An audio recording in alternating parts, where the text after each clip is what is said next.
Hi, it's Rob here. Another quick tutorial. I just want to show you how to do an effect called ducking, more specifically on how to kind of pump a bass line along.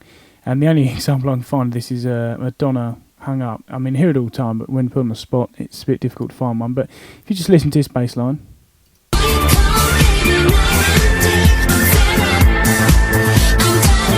So if you kind of listen to the synth, it's kind of wop, wop, wop, syncopated from the bass, the kick drum. So you hear the kick, and in between the kicks you'll hear the synth really push out louder in the mix and go back in. It's actually done by sidechaining compressors. I'll just let you listen to that again.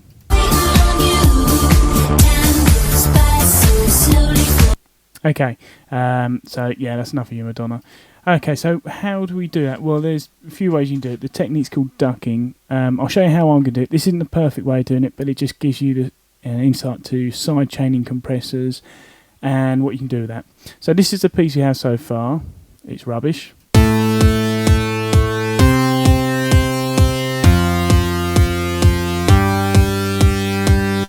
So as you can see, we've got a couple of kick drums here and a couple of synthesizers. So what we want to happen is we want the kick drums to kick, and in between them the synthesizers just bring out, and essentially the compressor will be controlling the dynamics of the synth lines using the kick drum as a reference point. So first things first, we've got two kick drums and two synths, so really we need to be grouping them together, otherwise we're going to be messing around with individual faders. Simplest way of doing that is by using buses. So instead of the stereo out, we'll put this one to bus 1, all the way up the top here. And again to bus 1. So now we've grouped these two kick drums onto this bus, and then we'll do the same with the synth. So instead of the stereo out, this time we're going to put it to bus 2. So bus 2. Okay, so now when we watch, nothing will happen, but we can see the sound is going to bus 1 and 2. The reason it's not having is because we need to output these to the stereo output. So there you go, got the kick drum coming out here now, and let's do the same with the synth.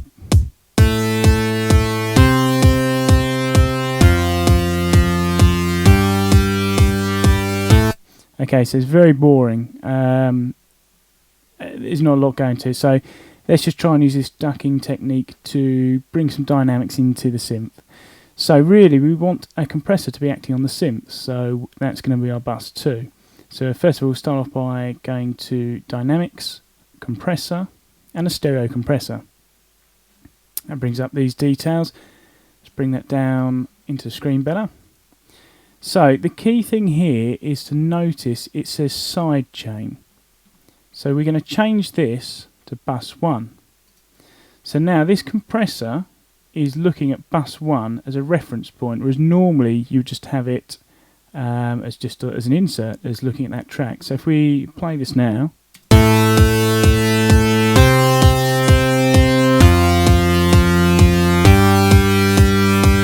so you can see, although the compressor's on the synth line, it's actually being activated by the kick drum. You see that there.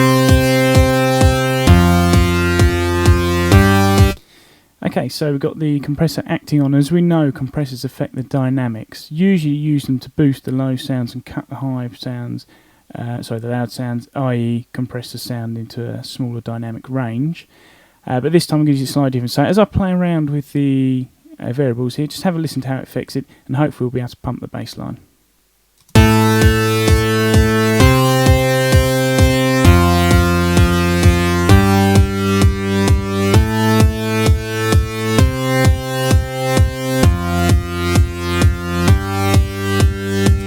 So that's the kind of effect I'm looking for, sort of vamping, sort of wop, wop, wop in between the bass lines, kick drums. So you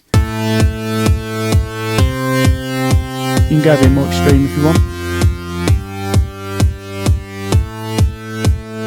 See, it's not quite coming back in time now. It's because the release time's up too much. So if we bring that down.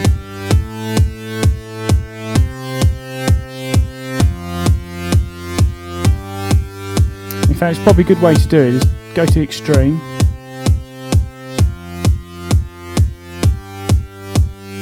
Find the midpoint.